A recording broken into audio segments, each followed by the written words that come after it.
He grabbed his rifle and stepped onto the porch boots, bare on frost-slick wood.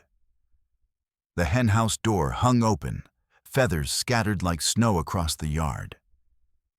But it wasn't a fox or coyote that had spooked his birds. It was the figure crouched beside the fence eating raw eggs with desperate hunger.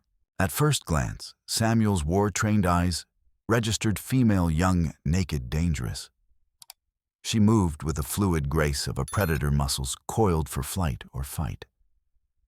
But it was the collar around her throat that made his blood freeze thick, leather studded with iron, the kind used to control vicious dogs. Fresh blood streaked her arms and face. Not chicken blood, human blood, still wet and dark in the morning light. Someone had hurt her recently, badly enough to leave her trembling with shock. She sensed his presence and spun toward him, lips pulled back to reveal teeth filed to razor points. When she opened her mouth, the sound that emerged wasn't human. It was the warning snarl of a cornered animal backed by intelligence that made it infinitely more terrifying. Samuel's finger found his rifle's trigger as a new horror struck him, and the footprints around his chicken coop weren't hers alone. Boot prints in the mud, leading from the woods toward his house. Someone had been watching, waiting. "Jesus Christ," he whispered, and the girl's head snapped toward his voice. Behind those feral eyes, something flickered recognition that his sounds were different from wind or bird calls. Almost like she remembered what words meant. Then she was gone, melting into the tall grass with unnatural speed, leaving only bloody handprints on his fence, and the terrible knowledge that somewhere in the darkness, her hunters were closing in. Samuel's hands shook as he examined the tracks.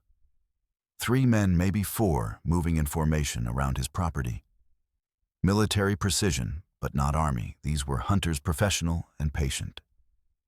The girl hadn't just wandered onto his land. She'd been driven here, herded like prey, into his isolated valley.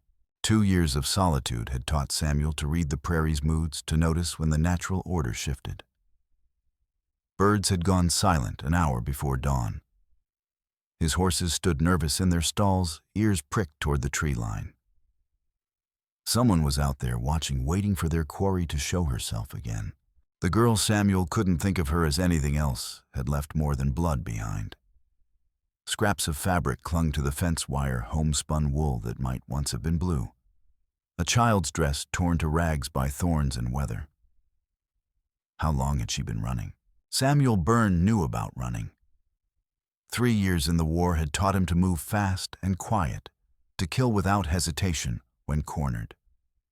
5 years of farming had taught him that the earth gave nothing without blood in return. But it was the fever that took Mary and Emma 2 winters past that had taught him the cruelest lesson: sometimes the things you love most are taken for no reason at all. The farmhouse reflected his grief, shuttered windows, rooms that echoed with memory meals, eaten in silence. Samuel had been waiting to die, going through the motions of living without purpose or hope. But something about the girl's desperate flight stirred feelings he'd thought buried with his family. A distant whistle echoed from the western hills, 3 short bursts and then silence. A signal. The hunters were coordinating their search, tightening the net around his property. Samuel had maybe an hour before they came, asking questions he couldn't answer. He found her sign near the creek, disturbed earth where she'd collapsed, claw marks in the mud, where she'd tried to drag herself forward. The blood trail led to a hollow beneath the cottonwood roots, dark and hidden from casual view. "I know you're there," Samuel said quietly, rifle lowered but ready. "I'm not going to hurt you. But there are men coming who will." Silence.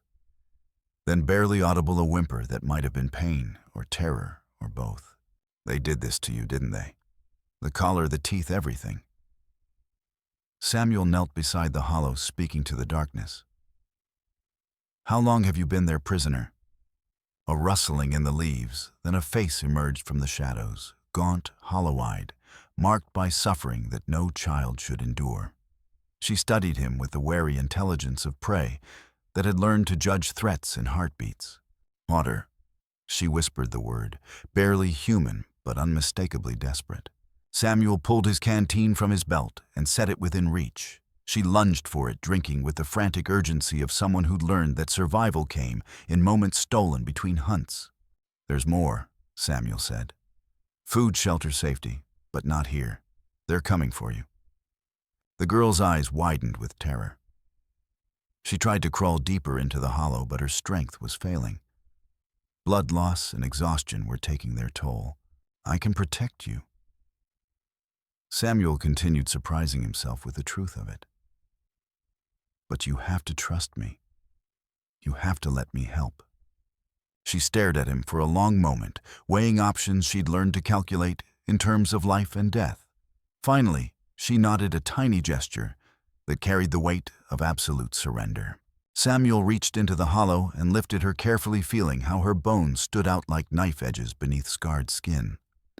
She weighed almost nothing, but as he carried her toward the house, he felt the full weight of what he was accepting, not just a victim to heal, but a war to fight. Behind them, another whistle echoed from the hills closer, now more urgent. The hunters had found her trail. Samuel barricaded the front door with his kitchen table and dragged the girl to the root cellar. She'd lost consciousness during the brief journey, her body finally surrendering to injuries that should have killed her days ago. By lamplight, the damage was even worse than he'd feared. Infected cuts covered her arms and legs, some healing, others fresh. Her feet were raw meat torn by rocks and thorns. But it was the collar that made his hands shake with rage. The leather had been crafted with deliberate cruelty, lined with metal studs that had worn permanent grooves in her neck. A small lock secured it, the key, long since taken by her captors. Worse, the collar was too tight, designed to restrict breathing, to serve as a constant reminder of ownership. Samuel had seen similar restraints during the war used by slavers on runaway property. But this one had been modified with additional cruelties, thin wires woven into the leather that would cut deeper if she struggled, and a small metal plate engraved with symbols he didn't recognize. What kind of monster? Samuel began, then stopped. The girl's eyes had opened, pupils dilated with fever and pain. She tried to speak, but could only manage a rasping sound. "Don't try to talk," Samuel said gently. "Save your strength. You're safe now." She shook her head weakly, then forced out a single word, "No." "What do you mean, no?" The girl's hand moved to the collar, fingers tracing the metal studs. "Never safe. He finds everything." A chill ran down Samuel's spine. "Who finds everything?" "Master," she whispered. And the word carried such weight of terror that Samuel understood this wasn't just about capture and escape. This was about ownership, absolute and unbreakable. The sound of horses approaching cut through the morning air. Samuel counted at least 6 riders moving with the confidence of men who knew their quarry was cornered. "Stay hidden," Samuel ordered, pulling a blanket over the girl. "No matter what happens, stay quiet." He climbed out of the cellar and replaced the hidden door, and then grabbed his rifle and positioned himself by the front window. The riders were spreading out around his property, cutting off escape routes with professional efficiency. Their leader dismounted and approached the house, a tall man with pale eyes and the kind of stillness that spoke of barely contained violence. He wore a black suit despite the early hour, and his smile held no warmth. "We're mourning," the man called, stopping just outside rifle range. "Name's Morrison, Jacob Morrison. I'm looking for some lost property." Samuel stepped onto his porch, weapon ready. "Don't know anything about that." "Oh, I think you do." Morrison's voice carried the educated accent of the East, but underneath lay something older and more primitive. "See, I've been tracking a runaway for 3 days now. Trail leads right to your door. Haven't seen anyone." Morrison gestured to his companions, who began dismounting with practiced ease. "Now that's peculiar, because my property is very distinctive. Hard to miss, you might say. Young woman, maybe 16, 17 years old. Tends to move on all fours, wearing a special collar I had made just for her." The casual way he described human slavery, made Samuel's vision blur with rage. "Get off my land." "I'm afraid I can't do that. You see, this property is very valuable to me. Took years of careful training to get her just right. She's not just a runaway, she's a work of art." Morrison stepped closer, and Samuel saw something in those pale eyes that made his skin crawl. This wasn't a man who'd lost a slave. This was a predator who'd lost his favorite prey. "Now I know she's here." Morrison continued conversationally. "Blood trail disturbed ground, all the signs. Question is, are you going to hand her over willingly, or do my boys and I need to search the premises?" "You're not searching anything," Samuel replied, raising his rifle. "And you're sure as hell not taking anyone from my property." Morrison's smile widened. "Your property? That's interesting. Because according to territorial law, harboring a runaway slave is a federal crime, punishable by hanging. Slavery's been abolished. Has it? Well, now, that depends on how you define slavery. My Sarah isn't technically a slave, she's an indentured servant working off a debt. Got the papers to prove it." Morrison pulled a leather portfolio from his coat, extracting official-looking documents. "Signed and witnessed in Colorado territory, all legal and proper. Sarah Morrison, ward of Jacob Morrison, bound to service until the age of 25. Samuel's blood turned to ice. "Sarah Morrison. Oh, you know her name." Morrison's eyes glittered with malicious joy. "That's convenient. Makes this much simpler. Sarah, come on out, girl. Time to go home." From beneath the house came a sound that raised the hair on Samuel's neck, a keening wail of pure terror. The cry of something that had been broken beyond repair. "There's my little dog," Morrison said fondly. "She always was expressive." Samuel's finger tightened on the trigger. "She's not going anywhere." "Oh, but she is.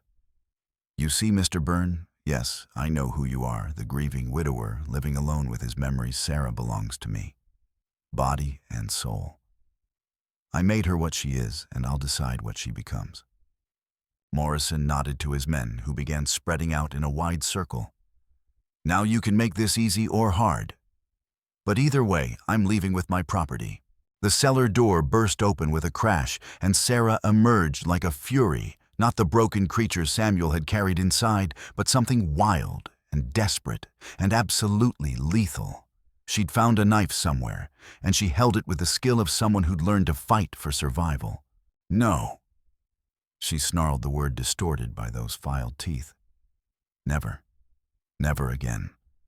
Morrison's composure cracked for the first time, revealing the monster beneath. "You ungrateful little bitch. After everything I've done for you." Sarah lunged at him with inhuman speed blade aimed at his throat. But Morrison had been expecting this. He sidestepped smoothly and backhanded her across the face, sending her sprawling.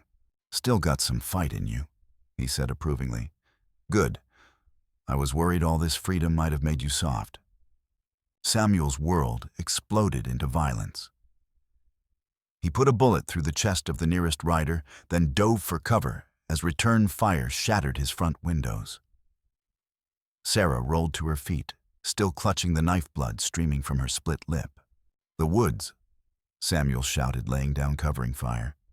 "Go now." But Sarah shook her head, backing toward the house instead of fleeing. "Won't run, not anymore." Morrison's laugh cut through the gunfire. "She can't run, Byrne. I trained that out of her years ago. She's like a dog that's been beaten too often. She comes back to the hand that feeds her, no matter how cruel it is." A new sound reached them from the east, more horses moving fast. Samuel's heart sank as he recognized the riders, Sheriff Dawson, and a posse from town drawn by the gunfire. They were surrounded, outnumbered, and trapped between Morrison's hunters and the law. But as Samuel looked at Sarah, bloodied but unbroken, terrified but defiant, he knew he'd rather die fighting than watch her disappear into Morrison's nightmare again. "Together?" he asked, offering her his hand. Sarah took it without hesitation. Together. The siege lasted 3 hours. Morrison's men had taken cover behind Samuel's outbuildings, cutting off escape routes while maintaining steady fire on the house. Sheriff Dawson's posse had positioned themselves to the east, ostensibly to keep the peace, but effectively completing the encirclement. Samuel and Sarah crouched in the kitchen, sharing ammunition and water, while bullets chewed chunks from the walls around them. The girl Samuel had started thinking of her as Sarah, though she'd shown no recognition of the name, had surprised him with her composure under fire. She moved with deadly efficiency, reloading weapons and spotting targets with the skill of a veteran soldier. "You've done this before," Samuel observed, watching her check the rifle's action with practiced ease. Jacob liked games. Sarah replied, her voice flat with old pain. "Hunting games. I was prey for a long time before I learned to hunt back." The implications of that statement made Samuel's stomach turn. Morrison hadn't just enslaved this girl, he'd tortured her for sport, turned her into a predator to satisfy his own twisted appetites. "How long?" Samuel asked. 10 years, maybe 11. Hard to count when you're not allowed to think about time." "Jesus Christ, you were just a child." Sarah's laugh held no humor. "I stopped being a child the first time he put me in the cage. Children have hope. I learned better." A new voice called from outside Sheriff Dawson, trying to sound reasonable and authoritative. "Samuel, this has gone far enough. Nobody else needs to die today. Just send out the girl and we can work this out." Samuel risked a glance through the shattered window. Dawson sat his horse just outside rifle range, flanked by Tom Kowalski and 3 other men from town. They looked uncomfortable, but determined citizens doing their duty, even if they didn't fully understand what that duty entailed. "She's not property, Sheriff," Samuel called back. "She's a human being with rights." "Maybe so," Dawson replied. "But Mr. Morrison here has legal papers saying otherwise. Territorial court in Colorado awarded him guardianship after her parents died. Far as the law's concerned, she's his responsibility." Sarah made a sound of disgust. "Legal papers? Jacob always was good with legal papers. You mean they're forged? I mean, Jacob knows people. People who can make legal papers say whatever he wants them to say." Sarah's voice carried bitter knowledge. "He's got judges, marshals, even federal officials in his pocket. That's how he's gotten away with this for so long." Samuel felt a chill that had nothing to do with the morning air. If Morrison had official backing, if this was part of a larger network, then they were facing more than just one madman and his hired guns. "How many others?" Samuel asked. "Girls like me, dozens, maybe hundreds. Jacob doesn't work alone. He's got partners, suppliers, customers. I was just one piece of his collection." The scope of the horror was staggering. This wasn't an isolated case of cruelty. It was organized, systematic, protected by corrupt officials and hidden behind legal facades. "We have to stop him," Samuel said. "We have to survive him first," Sarah replied grimly. "And right now, that's not looking likely." She was right. They were trapped in a wooden house with limited ammunition, facing professional killers with legal backing. Even if they somehow fought their way out, where could they go? Morrison's network would track them down eventually. But Samuel had learned something important during the war. Sometimes the only way to win an impossible fight was to change the rules of engagement. "Sarah," he said slowly, "what would happen if Morrison's secrets became public, if people knew what he really was? They'd never believe it. Jacob's careful, he only takes girls nobody will miss. Orphans, runaways, immigrants, people the law doesn't care about. But you're different. You have a past, a history. People who remember you." Sarah's eyes widened with understanding. "Sarah McKenna. Pastor Williams baptized me when I was 3. My parents, they were well known in the community. Can you prove it? The church records, if they still exist. And I remember details about the town, about people, things only the real Sarah McKenna would know." Samuel made his decision. They couldn't win this fight with guns, but they might win it with truth if they could survive long enough to tell it. "Sheriff Dawson," Samuel called out again. "I want to make a deal." "I'm listening." Safe passage to town. The girl and I surrender, but we do it publicly, in front of witnesses. Let everyone hear what she has to say." Silence stretched across the yard as Dawson conferred with Morrison.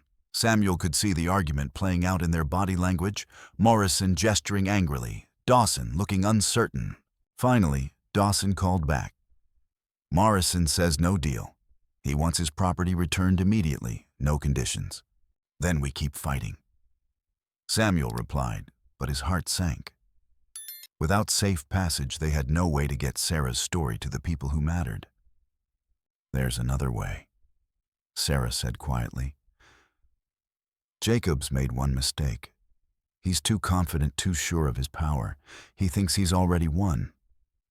"What do you mean?" Sarah's smile was sharp as a blade.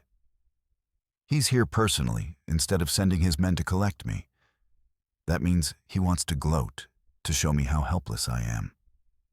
His pride is his weakness. How does that help us? Because proud men make stupid choices. And when Jacob makes his next stupid choice, we'll be ready for him." As if summoned by her words, Morrison's voice echoed across the yard, no longer the controlled predator, but something raw and more desperate. "Sarah, I'm done playing games. You have 5 minutes to come out, or I start burning buildings. Starting with that pretty little church where you used to pray." The threat hung in the air like poison. Morrison wasn't just after Sarah anymore. He was willing to destroy innocent lives to reclaim his property. Sarah's face went white. "He means it. Jacob doesn't make empty threats." Samuel looked at her, really looked at her. He saw the scars, the fear, the decade of conditioning that had taught her to submit to monsters. But he also saw something else, a spark of defiance that 10 years of torture hadn't been able to extinguish. "Your choice," he said simply. "Run or fight. But either way, we do it together." Sarah stared at him for a long moment, then reached up and touched the collar around her throat. Her fingers found the small lock that held it closed, and for the first time, Samuel saw her try to remove it. The metal studs bit into her fingers as she worked, drawing blood. But slowly, gradually, the lock began to give way, not opening, but breaking under pressure that should have been impossible. How Samuel began. 10 years of trying. Sarah whispered, her voice thick with pain and determination. 10 years of failure. But today I'm strong enough. The lock snapped with a sound like breaking bone. Sarah pulled the collar away from her throat and let it fall to the floor, where it landed with a dull thud. The transformation was immediate and startling. Without the collar, Sarah stood straighter, breathed easier. But more than that, she seemed to grow larger somehow, not physically, but in presence, in authority. "I'm not his dog anymore," she said, and her voice carried a strength that made the air itself seem to listen. "I'm Sarah McKenna, and I'm going home." Outside, Morrison's voice rose to a shriek. "Time's up." The first flames appeared at the barn. The barn went up like a torch, dry hay and seasoned wood-feeding flames that reached toward the morning sky. Morrison's message was clear: surrender or watch everything burn. But the fire had an unexpected effect. Smoke began drifting toward town, a black column visible for miles. Soon more riders appeared on the horizon, not gunmen, but farmers and townspeople drawn by the sight of destruction. Samuel watched the gathering crowd through his rifle scope.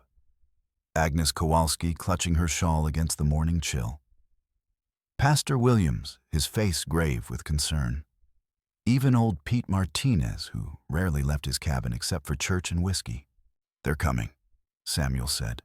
"All of them." Sarah peered through the window, hope flickering in her eyes. "Do you think they'll listen? Do you think they'll believe me?"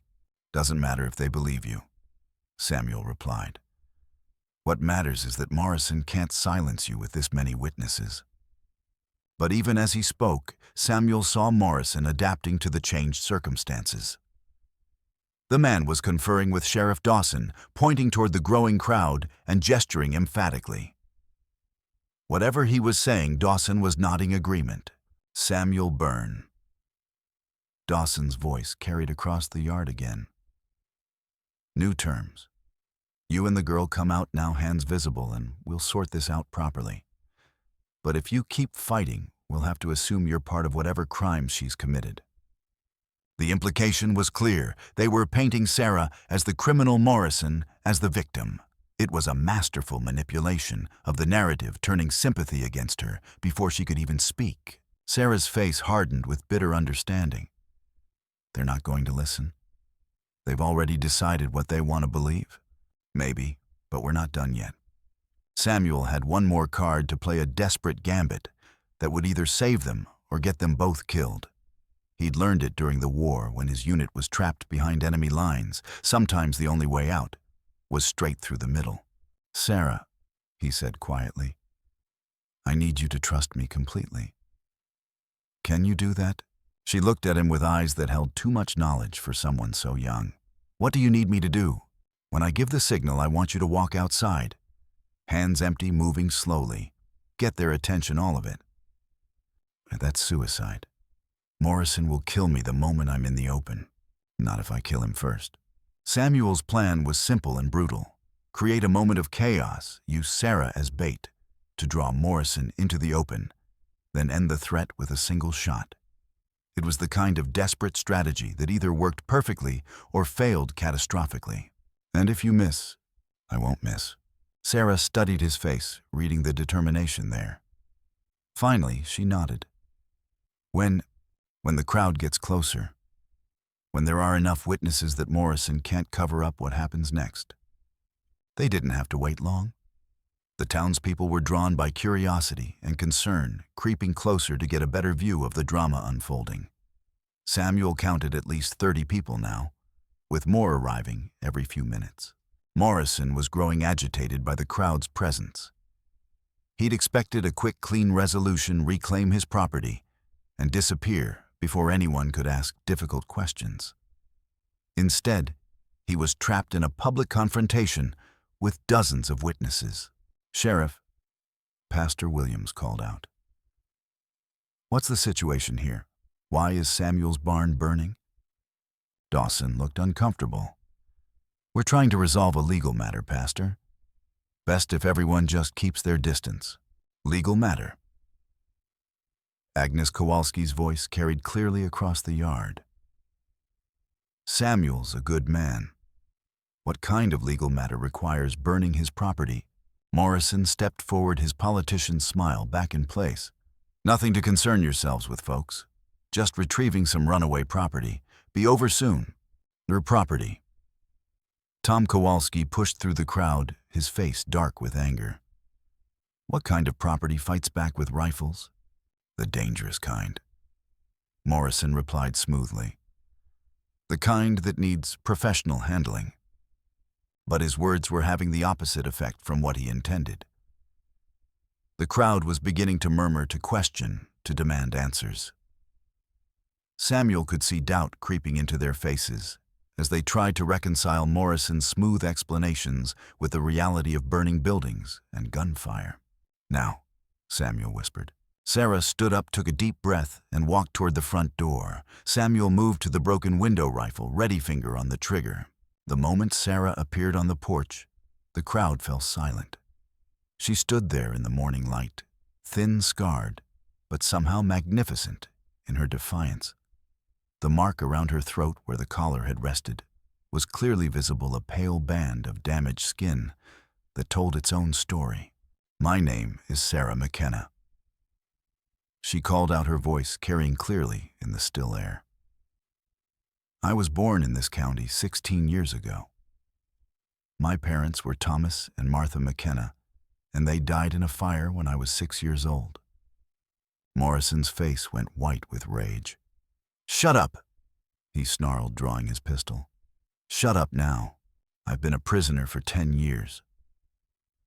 Sarah continued, ignoring the weapon pointed at her. "Kept like an animal, treated like property, trained to forget I was human.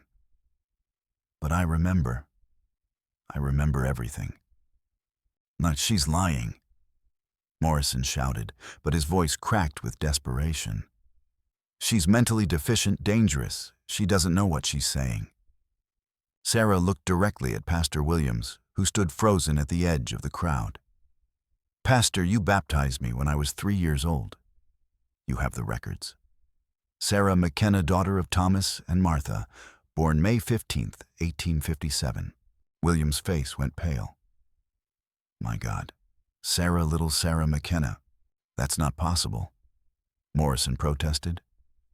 "The McKenna girl died in the fire with her parents. Everyone knows that." "Everyone assumed that," Sarah replied. "But I survived. I hid in the root cellar while the house burned, and when I crawled out, Jacob Morrison was waiting for me." The crowd erupted in angry voices, but Morrison was beyond caring about public opinion now. His careful plans were collapsing, his secrets spilling into the light. He raised his pistol toward Sarah, murder in his pale eyes. Samuel's rifle cracked like thunder. Morrison spun around, clutching his shoulder where the bullet had struck. His pistol flew from his hand, landing in the dust yards away. But the wound wasn't fatal. Samuel had aimed to disable, not kill, with so many witnesses present. "You bastard." Morrison screamed, his mask of civility finally shattered. "You have no idea what you've done. She's mine. I made her. I own her." The crowd recoiled at the raw hatred in his voice, finally seeing the monster behind the smooth facade. But Morrison wasn't finished. He was reaching for a second weapon, a knife concealed in his boot. Samuel worked his rifle's bolt, chambering another round. But Morrison was already moving, lunging towards Sarah with the blade extended. Samuel had a clear shot, but Sarah was directly in his line of fire. Time slowed to a crawl. Samuel saw Morrison's knife arcing toward Sarah's throat, saw her eyes widen with terror, saw the crowd beginning to surge forward, too late to help. Then Sarah moved, not away from the blade, but toward it, inside Morrison's guard. Her hands came up in a defensive pattern Samuel recognized from the war, something she'd learned during her years of captivity when fighting back was the only alternative to death. The knife scraped across her forearm, drawing blood, but missing anything vital. And then Sarah's own blade, and the kitchen knife she'd found in the cellar, slid between Morrison's ribs with surgical precision. Morrison's eyes went wide with shock. He looked down at the knife handle protruding from his chest, then up at Sarah's face. "You can't," he whispered. "You're mine. You can't. I belong to myself." Sarah said quietly and twisted the blade. Morrison collapsed, blood frothing from his lips. His pale eyes found Samuel's face, filled with rage and disbelief that his perfect control had been shattered by his own victim. "She's not human," he gasped with his dying breath. "She's what I made her." "No," Sarah said, kneeling beside his body. "I'm what I chose to become." The crowd stood in stunned silence, trying to process what they'd witnessed. Sheriff Dawson stepped forward, his hand on his weapon, but his face uncertain. "Sarah," he said carefully, "I need you to drop the knife." She looked at the blade in her hand, still slick with Morrison's blood, then let it fall to the ground. "It's over," she said simply. "Finally over." But even as the words left her lips, Samuel saw movement at the edge of the crowd. Morrison's men, the ones who'd survived the gunfight, were mounting their horses, preparing to flee. They'd lost their leader, but that didn't mean they'd give up the hunt. And from the way they looked at Sarah, Samuel knew this wasn't over at all. Morrison might be dead, but his network was still intact. Other men would come, other hunters would take up the chase. The real fight was just beginning. The celebration lasted exactly 17 minutes. Samuel had been helping Sarah clean the knife wound on her arm when Sheriff Dawson rode up with news that turned their victory to ash. Morrison's surviving men hadn't fled. They'd ridden to the telegraph office in Cedar Falls and sent word east. Within the hour, replies had come back from Colorado Territory, Kansas Territorial Government, and 3 federal agencies. "I'm sorry, Sam," Dawson said, his face grave.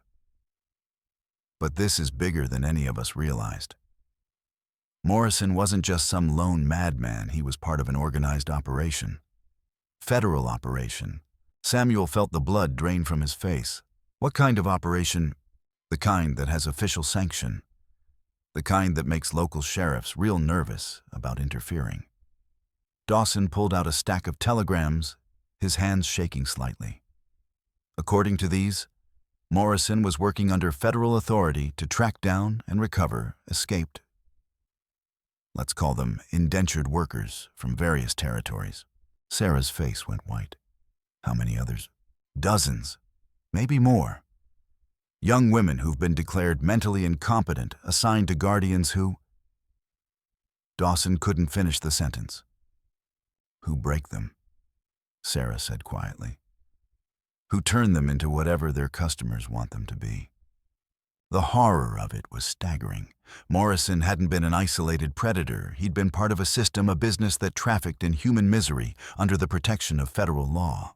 There's more, Dawson continued reluctantly. Seems Morrison had a partner. Someone high up in the territorial government who's been providing legal cover for their operations. Who? Samuel demanded. Don't know yet. But whoever it is, they're not going to be happy about Morrison's death. Sarah's testimony could bring down the whole network. Samuel understood the implications immediately. Sarah wasn't just an escaped victim anymore. She was a witness who could expose a conspiracy that reached into the highest levels of government. That made her the most dangerous person in the territory. They'll come for her, Samuel said. They're already coming. Federal marshals, professional bounty hunters, maybe worse. And this time, they'll have all the legal authority they need. Sarah stood up slowly, her face set in lines of grim determination. Let them come. I'm not running anymore. Sarah, you don't understand. I understand perfectly. Her voice carried a strength that silenced them all. For 10 years, I've been their victim, their property, their dirty secret. But now, I'm something else. I'm their weakness. I'm the one person who can destroy everything they've built. Samuel stared at her, seeing not the broken creature he'd found by his chicken coop, but something far more dangerous, a young woman who'd learned to survive by becoming exactly what her enemies feared most. You want to fight them, he realized. I want to end them. All of them. Every man who bought and sold children like livestock. Every official who signed papers and looked the other way. Every link in the chain that turns human beings into property. The fire that had consumed Samuel's barn was still burning, sending smoke signals across the prairie. But now, Samuel understood that it wasn't just his farm that was burning. It was the beginning of a much larger conflagration. How? He asked. Sarah's smile was sharp as a blade. By giving them exactly what they want. By walking into their trap and turning it inside out. Dawson shook his head. That's suicide. They'll kill you the moment they have you. Will they think about it, Sheriff? I'm the only living witness to Morrison's operation. I know names, places, methods. I'm worth more to them alive than dead, at least until they can be sure I haven't told anyone else what I know. Samuel felt a chill of understanding. You want to use yourself as bait? I want to draw them out. All of them. Force them to reveal themselves, to make mistakes, to show the world what they really are. It's too dangerous. Everything's dangerous now. Sarah interrupted. The only question is whether we face it on our terms or theirs. A new sound reached them from the East Horses, moving fast, too many to count. The federal response was already arriving faster than should have been possible, unless they'd been prepared for this contingency. Samuel grabbed his rifle and checked the ammunition. Still half a dozen rounds, not nearly enough for what was coming. Sarah, he said urgently, we need to go. Now. But she was staring at the approaching dust cloud with something that looked almost like satisfaction. No. This is where we make our stand. Against federal marshals, against professional killers, we'll be slaughtered. Will we? Sarah pointed toward the crowd of townspeople who were still gathered around Morrison's body, talking in hushed, angry voices. Look at their faces, Samuel. They've seen the truth now. They know what Morrison really was. Samuel followed her gaze and understood. The people of Cedar Falls weren't just shocked by the violence, they were horrified by the revelation that such systematic evil had been operating under legal protection. Agnes Kowalski was crying, her hands pressed to her mouth. Tom Kowalski's face was dark with rage. Even Pastor Williams looked shaken to his core. "They'll help us?" Samuel asked. "They'll help themselves," Sarah replied. "Because now they know that what happened to me could happen to their daughters, their sisters, anyone the system decides to disappear." The approaching riders crested the hill, at least 20 men, heavily armed, moving with military precision. Their leader wore the badge of a federal marshal, but his companions looked more like mercenaries than lawmen. Sheriff Dawson stepped forward as they approached his authority, looking suddenly insignificant against federal power. "Marshal Kane," he called out. "I wasn't expecting—" "Oh, where is she?" Kane's voice cut through the morning air like a whip. He was a hard man, scarred and weathered, with the look of someone who'd spent years tracking dangerous prey. "Where's the Morrison girl?" "Her name is Sarah McKenna," Pastor Williams said, stepping forward from the crowd. "She's a citizen of this county and she's under our protection." Kane's laugh held no humor. "Citizens don't kill federal agents, preacher. Citizens don't destroy government operations. This girl is a wanted fugitive, and she's coming with me." Morrison wasn't a federal agent. Samuel said, rifle ready but not yet raised. He was a slaver, a kidnapper, a man who tortured children for profit. Morrison was operating under federal authority to recover escaped indentured workers. Kane replied coldly. His methods might have been unorthodox, but his mission was legitimate. The crowd stirred angrily at this, but Kane's men kept their weapons trained on potential troublemakers. Sarah stepped forward, her voice carrying clearly across the yard. "Marshal Kane, I have information about Morrison's operation. Names, locations, other victims. Information the federal government would find very valuable." Kane studied her with professional interest. "What kind of information?" "The kind that could expose a conspiracy reaching into the highest levels of territorial government. The kind that could save dozens of girls still trapped in the system." Sarah's voice grew stronger. "But I'll only share it with the right people. People I can trust. You'll share it with me now." "No," Sarah said simply. "I've learned not to trust men who work with slavers." Kane's face darkened with anger. "You're in no position to make demands, girl. You're a wanted fugitive. I'm a witness." Sarah interrupted. "The only living witness to crimes that could bring down everyone involved. That makes me valuable, Marshal. Too valuable to silence without understanding exactly what I know." Samuel watched the exchange with growing understanding. Sarah wasn't just buying time, she was playing a deeper game, using her knowledge as both weapon and shield. "Besides," Sarah continued, "killing me here in front of all these witnesses would raise uncomfortable questions. Questions about why the federal government is so eager to silence a torture victim. Questions about what they're trying to hide." Kane looked around at the crowd of townspeople, all watching him with suspicion and growing hostility. He was outnumbered in hostile territory with too many witnesses to simply eliminate the problem. "You have 1 hour," he said finally. 1 hour to gather your information and prepare to travel. Then you're coming with me, willing or not. And if I refuse," Kane's smile was cold as winter, "then I declare martial law in this county, arrest everyone who's interfered with federal operations, and burn this entire town to the ground, looking for you."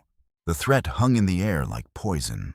Kane had the legal authority to do exactly what he threatened, and everyone knew it. But Sarah's response surprised them all. "That won't be necessary, Marshal," she said calmly. "I'll come with you. But I have conditions." "You're not in a position to make conditions." "I'm in a position to make your life very difficult if you don't listen," Sarah replied. "I know things, Marshal. about Morrison's operation, about his network, about the men who protected him. Information that certain people would kill to keep secret. Kane's eyes narrowed. What kind of men? The kind who've been using federal authority to traffic in human flesh. The kind who've been signing papers and taking payments to look the other way while children disappear. Sarah's voice grew harder. The kind who sent you here to clean up their mess. The accusation hit its target. Kane's hand moved instinctively toward his weapon, then stopped as he realized how many people were watching. Careful, girl. That's a serious accusation. It's a serious crime, Sarah replied. But here's what I'm offering. I'll come with you quietly, tell you everything I know, help you roll up Morrison's entire network. In exchange, you guarantee the safety of everyone here. No reprisals, no martial law, no mysterious accidents. And if I refuse? Sarah's smile was sharp as broken glass. Then I start talking. Right here, right now, in front of all these witnesses. Names, dates, places, payments. Everything Morrison told me during 10 years of captivity. Everything I overheard when his partners thought I was too broken to understand human speech. Kane stared at her for a long moment, calculating odds and risks. Finally, he nodded. 1 hour. Gather what you need. As Kane's men settled in to wait, Samuel pulled Sarah aside. This is insane, he said quietly. You can't trust him. The moment you're away from witnesses, I know, Sarah said. But this is the only way to end it. If I run, they'll hunt me forever. If I hide, other girls will suffer what I suffered. This is my chance to destroy the entire system. At the cost of your own life. Maybe. But I've been dead for 10 years, Samuel. This is my chance to finally live. Samuel looked at her, really looked at her. He saw the scars of the damage, the lingering effects of a decade of torture. But he also saw something else. A strength that couldn't be broken, a will that couldn't be bent, a spirit that had survived the worst humanity could inflict, and emerged not just intact, but transformed into something magnificent and terrible. I'm coming with you, he said. Samuel, no. You said we do this together. That hasn't changed. Sarah's eyes filled with tears, the first she'd shed since he'd found her. You could die. I've been dying for 2 years. This is the first time since Mary and Emma that I've felt alive. Samuel checked his rifle one more time. Besides, someone needs to watch your back. Make sure you get the chance to tell your story. What story is that? Samuel looked around at the crowd of townspeople, at the burning barn, at Kane's men, waiting like vultures. The story of how one girl's courage brought down an empire of evil. The story of how the broken can become the breakers. Sarah nodded slowly, understanding passing between them like an electric current. Together then, she said. Together. The journey to Denver took 4 days through terrain that grew more desolate with each mile. Kane's men rode in formation around Samuel and Sarah, professional and alert. But Samuel noticed they were all watching the horizon as much as their prisoners. Someone was making Kane nervous. On the second night, camped beside a muddy creek, Samuel learned why. We're being followed, Kane said quietly, settling beside their small fire. 3 riders, maybe 4, staying just out of sight. Of Morrison's remaining men, Samuel asked. Wrong direction. These are coming from the east, same direction we're headed. Kane's scarred face was grim in the firelight. Someone doesn't want us reaching Denver. Sarah looked up from the letter she'd been writing, a detailed account of Morrison's operation that she worked on each evening. Your partner's getting nervous, Marshall. My what? The men who've been protecting Morrison's network. The ones who sent you to retrieve me before I could talk to the wrong people. Sarah's voice held quiet confidence. They've realized I know too much, haven't they? Decided it would be safer to eliminate the problem permanently. Kane stared at her for a long moment. You think I'm part of this? I think you're a man caught between competing loyalties. The question is which one you'll choose when the shooting starts. The attack came at dawn. Samuel woke to the sound of gunfire and shouting rolling away from the dying campfire as bullets whined through the air where he'd been sleeping. Kane's men were returning fire, but they were outnumbered and caught in the open. "The rocks!" Kane shouted, pointing toward a cluster of boulders 50 yards away. "Move!" Samuel grabbed Sarah and ran, bullets kicking up dust around their feet. Behind them, Kane's men were falling back in good order, covering each other's retreat with practiced efficiency. They reached the rocks just as the sun crested the eastern hills, revealing their attackers, a dozen men in dark clothing, advancing with military precision. Professional killers, not common bandits. Federal men, Kane said grimly, recognizing their tactics. "Same training as my boys, better equipment." "Your former partners?" Sarah asked. Kane's jaw tightened. "Looks like." The siege settled into a deadly pattern. Probing attacks, sniper fire, gradual encirclement. Kane's men fought well, but they were outnumbered 2-1 and running low on ammunition. "How long can we hold?" Samuel asked. "Not long enough," Kane replied. "They'll have us surrounded by noon, overrun by nightfall." Sarah had been quiet during the battle, but now she spoke up. "There's another option." "What?" "Give them what they want. Give them me." Samuel's response was immediate and violent. "Like hell. Think about it." Sarah continued calmly. "They're here to silence me, to make sure I never testify about Morrison's network. But what if I've already told everything I know? What if eliminating me won't solve their problem?" Kane understood first. "The letters you've been writing. Detailed accounts of Morrison's operation. Names, dates, methods, locations. Everything I remember from 10 years of captivity." Sarah pulled a thick bundle of papers from her coat. "I've been sending copies to newspapers, federal judges, territorial governors. Even if they kill me now, the story will still come out." "Bluffing won't work," Kane said. "They'll call it." "Who says I'm bluffing?" Sarah's smile was razor sharp. "Did you really think I was stupid enough to walk into this without insurance?" A new voice called from the rocks above them, educated, authoritative, touched with Eastern refinement. "Miss McKenna, I believe we need to discuss terms."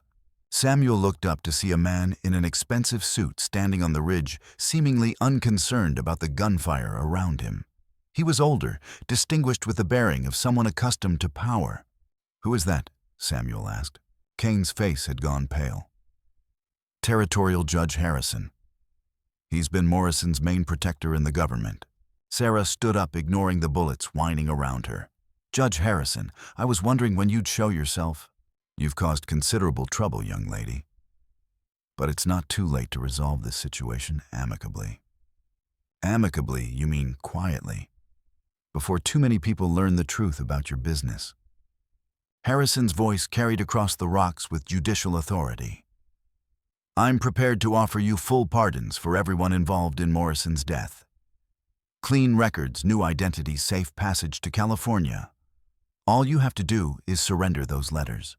And if I refuse, then you'll die here along with everyone who's helped you. And the letters will die with you, after all. Who's going to believe the ravings of a mentally disturbed young woman who killed a federal agent?" Samuel saw the trap closing around them. Harrison had planned this carefully: eliminate the witnesses, discredit the evidence, make the whole problem disappear. But Sarah's response surprised them all. "That's an interesting offer, Judge. But I have a counter-proposal." "I'm listening." "You surrender to Marshal Kane here, confess your crimes publicly, and help us roll up the entire network. In exchange, I'll make sure your trial is fair and your sentence merciful." Harrison's laugh echoed off the rocks. "You're in no position to make demands, girl. Aren't I?" Sarah pulled something from her pocket, a small brass key. "Recognize this, Judge." Even from a distance, Samuel could see Harrison's face change. "That's Morrison's master key. The one that opens every collar in his collection. The one that unlocks every cage in every safe house from here to Colorado." Sarah's voice grew stronger. "Morrison told me about the others, Judge. The girl's still trapped in the system. Your system. That key means nothing without the locations. The locations I've already documented. The safe houses I've already described in my letters. The names I've already recorded. Sarah held the key up so it caught the morning sunlight. This key is just proof that everything I've written is true. The gunfire had stopped. Both sides were listening now, understanding that the real battle was being fought with words, not bullets. You're bluffing? Harrison said, but his voice lacked conviction. Am I then? Why are you here personally, instead of sending subordinates? Why risk exposure unless you were absolutely certain I had to be silenced? Samuel watched Harrison's face as the implications sank in. Sarah hadn't just escaped Morrison. She'd learned from him, absorbed his methods, turned his own tactics against the network that had created him. What do you want? Harrison asked finally. Justice. For every girl you helped disappear. For every signature you forged. For every blind eye you turned while children were tortured for profit. And if I refuse? Sarah's smile was terrible in its beauty. Then, in 3 days, when my letters are published simultaneously in 6 newspapers across 3 territories, the world will learn exactly what kind of man territorial Judge Harrison really is. The silence stretched across the rocks like a held breath. Then Harrison spoke again, his voice heavy with defeat. What are your terms? The confession took place in Denver, in the federal courthouse, with reporters from 4 territories and a federal judge presiding. Samuel sat in the gallery watching Sarah tell her story with quiet dignity, while Harrison detailed his role in the conspiracy that had protected Morrison's network for over a decade. But the real drama was happening outside the courtroom. Samuel had noticed the watchers on their second day in Denver, men in expensive suits, who loitered near the courthouse, reading newspapers, with too much attention, while keeping their eyes on the entrances. When he pointed them out to Marshal Kane, the federal officer's face had gone grim. Harrison wasn't the only one with skin in this game.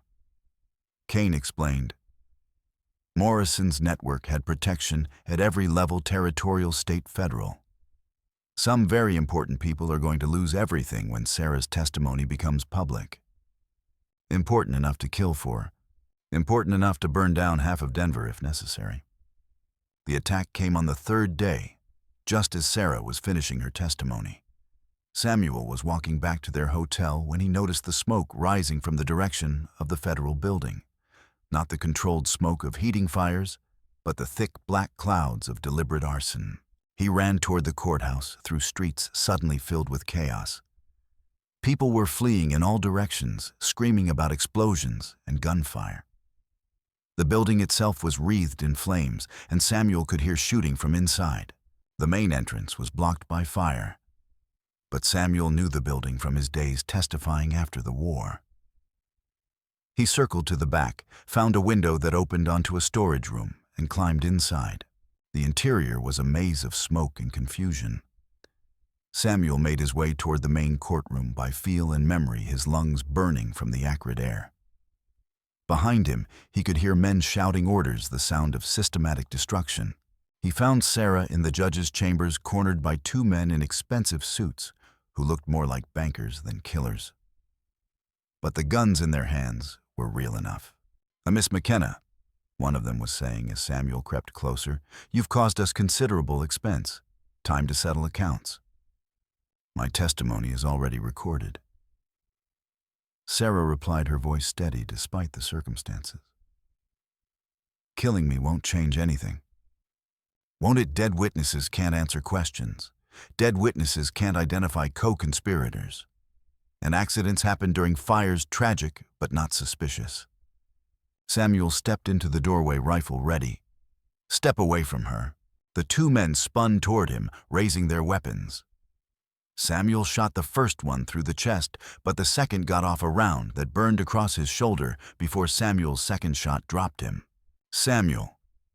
Sarah ran to him as he slumped against the wall, blood seeping through his shirt. How bad? I'll live. But we need to get out of here. This whole building's going to come down. They made their way through corridors filled with smoke and flame, supporting each other, when the going got rough. Behind them, Samuel could hear more explosions. Someone was making sure the federal building and all its records would be completely destroyed. They reached the street just as the roof collapsed, sending sparks and burning debris high into the Denver sky. Sarah's testimony, Harrison's confession, all the carefully documented evidence of the conspiracy, all of it was gone, consumed by flames. "It's over," Sarah said quietly, watching her chance for justice burn. They won. But Samuel was looking at something else, the crowd of people gathering to watch the fire. Reporters with notebooks, federal officials with grim faces, citizens demanding to know what had happened to their courthouse. No, he said slowly, they didn't. Samuel was right. The fire had destroyed the physical evidence, but it had also created something the conspirators hadn't anticipated, a story too big to ignore. Within hours, reporters were filing stories about the mysterious blaze that had consumed the federal courthouse just as testimony was being taken, about government corruption. Telegraph lines carried the news across the continent, sparking investigations in Washington and outrage in every territorial capital. More importantly, Sarah had survived. She was still alive, still able to testify, still carrying in her memory every detail of Morrison's network.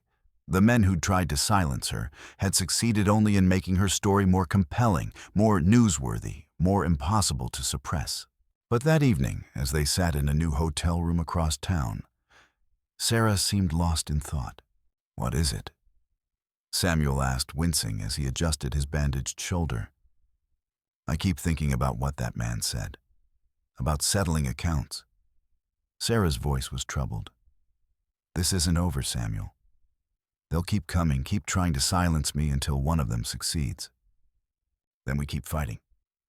For how long? The rest of my life. Always looking over my shoulder, always waiting for the next attack." Sarah stood and walked to the window, looking out at the Denver streets. "That's not living, Samuel. That's just another kind of prison." Samuel joined her at the window, seeing the exhaustion in her face, the weight of everything she'd endured. "What are you saying?" "I'm saying maybe it's time to disappear. Change our names, head for California, start over where nobody knows our story." "What about justice? What about the other girls still trapped in the system?" Sarah was quiet for a long moment. Then she pulled something from her pocket, Morrison's brass key, the one that could unlock every collar in his collection. "I lied in court," she said softly. "When I said Morrison told me about the safe houses, the other locations. He did tell me, but not in the way I implied." "What do you mean?" "He kept a journal. Detailed records of every transaction, every victim, every payment to officials. He was proud of his work, Samuel. He wanted to document it, to preserve it for posterity." Samuel stared at her. "You have Morrison's journal?" "I took it from his body after I killed him. Been carrying it ever since, waiting for the right moment to use it." Sarah's voice grew stronger. "The courthouse fire was a setback, but it wasn't the end. This journal contains everything: names, dates, locations, financial records. Evidence that can't be burned or suppressed." "Then why didn't you?" "Because I wanted to see what they'd do. How far they'd go to silence me. Whether they'd burn down a federal building and risk exposing themselves just to destroy my testimony." Sarah's smile was cold as winter. "Now I know. They're desperate, panicked, making mistakes. Time to use that against them." Samuel understood. Sarah hadn't been the victim in this confrontation. She'd been the hunter, using herself as bait to draw out the entire conspiracy. "What's the plan?" Sarah opened Morrison's journal to a page filled with meticulous handwriting. "We're going to visit every safe house, free every girl, arrest every official, and burn down their entire network. Starting tomorrow. Just the two of us. Just the two of us. The way it should be." Samuel looked at her no longer. The broken creature he'd found by his chicken coop, but something far more dangerous. A young woman who'd learned to turn her scars into weapons, her suffering into strength. "Together?" he asked. "Together," Sarah confirmed, and her smile was bright as hope. The manhunt lasted 6 months and covered 3 territories. Working from Morrison's journal, Samuel and Sarah systematically dismantled the trafficking network piece by piece. They freed 17 girls from safe houses scattered across Colorado and Kansas. They gathered evidence that led to the arrest of 2 territorial judges, a federal marshal, and a dozen local officials. Most importantly, they proved that the conspiracy had reached into the highest levels of government, forcing a federal investigation that would eventually result in new laws protecting vulnerable children. But the cost was heavy. Samuel's shoulder never healed properly, leaving him with limited mobility in his right arm. Sarah bore new scars from their battles with the network's defenders, including a knife wound across her left cheek that would mark her for life. More difficult were the psychological wounds. Sarah's nightmares returned with renewed intensity, filled not just with memories of her own captivity, but with the faces of the girls they'd been too late to save.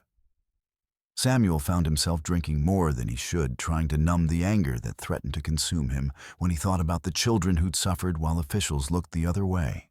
But they also found something neither had expected, a sense of purpose that went beyond revenge or justice. They were making a difference, saving lives, building something meaningful from the ruins of their own pain. The end came in a mining town outside Denver, in a final confrontation with the last remnants of Morrison's organization. The details were ugly gunfire in narrow streets, desperate men making their final stand, a fire that consumed half the town's main district. When the smoke cleared, Samuel and Sarah were the only ones left standing. "Is it over?" Sarah asked, looking around at the bodies of the men who'd hunted them for months. "This part is," Samuel replied, checking the loads in his rifle one more time. "But there'll be others. There always are." Sarah nodded, understanding that their war against those who preyed on the innocent would never truly end. But for now, for this moment, they'd won something important, and the right to stop running, to make choices about their own lives. "Where to now?" Samuel asked. Sarah looked west toward the mountains and the promise of new territory beyond. "Oregon, maybe, or California. Somewhere we can build something instead of just tearing things down." "What kind of something?" "A home. A life. Maybe a place where other survivors can find safety and healing." Sarah's voice grew stronger as she spoke. Morrison's journal had the names of hundreds of victims, Samuel. Girls who escaped or were discarded when they got too old. They're out there somewhere trying to rebuild their lives with no help from anyone. Samuel saw where she was heading. "You want to help them? I want to show them what I learned, that you can survive the worst humanity has to offer and still choose to be human. That you can take the scars and turn them into strength." The idea took shape between them as they rode west, leaving the mining town's ruins behind. Not just a refuge for survivors, but a place of healing and transformation. A place where broken people could learn to be whole again, where the hunted could become the hunters, where victims could choose to become something more. They found their site in Oregon Territory, a valley between pine-covered hills far enough from civilization to ensure privacy, but close enough for necessary supplies. Samuel used his military pension to buy the land, while Sarah began reaching out to the network of survivors scattered across the Western Territories. The first girls arrived in the spring, 3 young women who'd heard rumors of a place where they could be safe, could learn to trust again, could remember what it meant to be human. Within a year, there were a dozen residents, all learning from Sarah's example, that survival was possible, that healing was real, that the future could be different from the past. Samuel built the buildings, taught farming and self-defense, handled the practical aspects of their small community. But it was Sarah who did the real work, the slow, patient labor of helping broken souls remember their own worth. Not all of them made it. Some were too damaged, too lost in the darkness of their own pain. Others healed enough to leave to build new lives in other places. But a few stayed, becoming teachers and protectors themselves, helping the next wave of arrivals begin their own journeys toward recovery. Samuel watched Sarah's transformation with quiet amazement. The girl who'd once crawled on all fours, who'd worn a collar and forgotten her own name, had become something magnificent, a leader, a healer, a beacon of hope for those who'd lost everything. But more than that, she'd become family. Not the replacement for Mary and Emma that he'd never wanted, but something new and equally precious, a daughter by choice, rather than blood, a partner in the work of healing a broken world. 2 years later, Oregon Territory. Samuel found Sarah in the garden she'd planted behind the main house, teaching a group of new arrivals how to coax vegetables from the rocky soil. She looked up as he approached, her face bright with the satisfaction of meaningful work. "Letter came today," he said, holding up the envelope. "From Washington." Sarah wiped her hands on her apron and took the letter, reading quickly. Her expression shifted from curiosity to amazement to something approaching joy. "What is it?" asked Maria, one of the older residents who'd been with them since the beginning. "The federal investigation is complete," Sarah said, her voice thick with emotion. 73 officials arrested, including 2 senators and a federal judge. The entire trafficking network has been dismantled. The garden erupted in cheers and embraces. For many of the women present, this news represented final vindication, proof that their suffering had not been in vain, that their courage in coming forward had made a difference. But Samuel noticed that Sarah herself seemed subdued, almost melancholy. "What's wrong?" he asked quietly. "This is what we've been working toward." "I know. It's just..." Sarah looked around at the faces of the women she'd helped heal the community they'd built together. "It's ending, Samuel. Our part in this fight. They don't need us anymore." Samuel understood. For 2 years, their purpose had been clear: bring down the network, save the victims, ensure justice was done. Now that mission was complete, leaving them to confront a question they'd been avoiding: what came next? "Maybe that's not a bad thing," he said carefully. "Maybe it's time to think about what we want for ourselves instead of what the world needs from us." Sarah was quiet for a long moment, watching the women work in the garden. "I've been thinking about that school we talked about. The one for girls who want to learn medicine. You want to be a doctor. I want to be a healer. There's a difference." Sarah's voice grew stronger as she spoke. "Doctors treat diseases, Samuel. Healers help people become whole again. That's what I want to do with whatever life I have left." Samuel felt a familiar tightness in his throat. "Your parents would be proud. So would Mary and Emma," Sarah replied, taking his hand. "They'd be proud of you too, of the man you chose to become when you could have chosen bitterness instead." As the sun set behind the western hills, painting the sky in shades of gold and crimson, Samuel reflected on the strange journey that had brought them to this place. 3 years ago, he'd been a broken man, waiting to die. Now he was part of something larger, a family forged by choice rather than blood, a mission that had given meaning to suffering, a future bright with possibility. "Samuel." Sarah's voice interrupted his thoughts. "Yes. Do you ever wonder what would have happened if you hadn't found me that morning? If you'd stayed inside, ignored the sounds from the chicken coop?" Samuel considered the question seriously. "I think about it sometimes. But then I realize it doesn't matter." "Why not?" "Because I did find you. Because I did choose to help. Because sometimes, when everything seems lost, life gives you one more chance to do the right thing." Samuel squeezed her hand gently. "The past made us who we are, but we chose who to become." Sarah smiled, not the careful, guarded expression she'd worn for so long, but something bright and genuine and full of hope. "I love you, Samuel Byrne. Not because you saved me, but because you showed me how to save myself." "I love you too, Sarah McKenna Byrne, my daughter in every way that matters." They sat together on the porch as darkness fell over their valley, 2 people who'd found their way back to humanity through the simple act of refusing to abandon each other. Around them, their community settled into evening routines. Women who'd learned to trust again, who discovered their own strength, who were building new lives from the ashes of old pain. In the distance, a coyote called to its pack.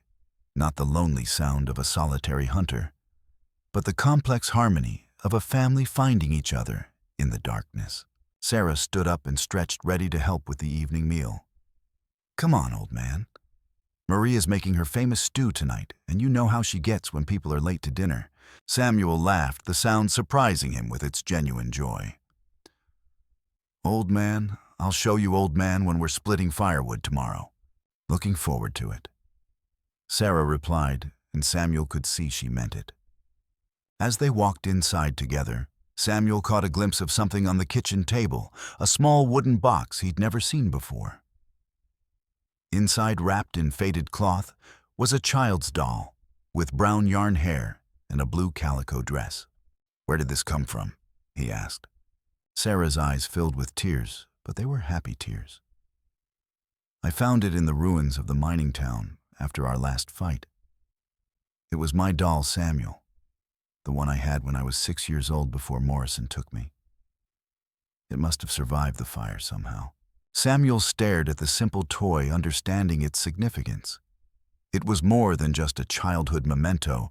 It was proof that Sarah McKenna had existed, that the girl Morrison had tried to destroy had been real and precious and loved.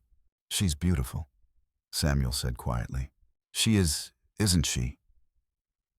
Sarah held the doll carefully, as if it might disappear. "I thought I'd lost everything from my first life. But some things survive even the worst fires."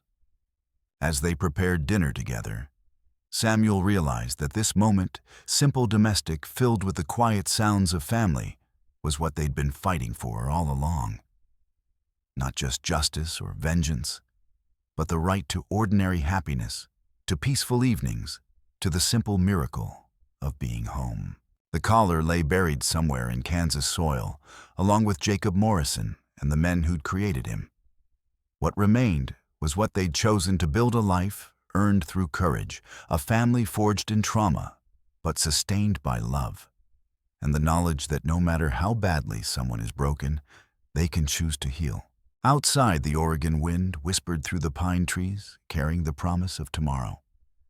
And in a small house in a hidden valley, two people who'd found their way back from the edge of darkness sat down to dinner with their chosen family, grateful for every ordinary moment of their extraordinary second chance.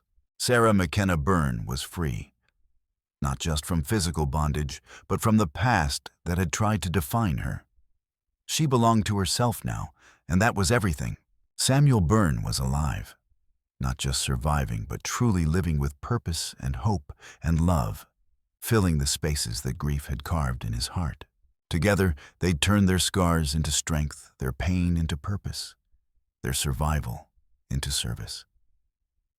It was enough. It was everything.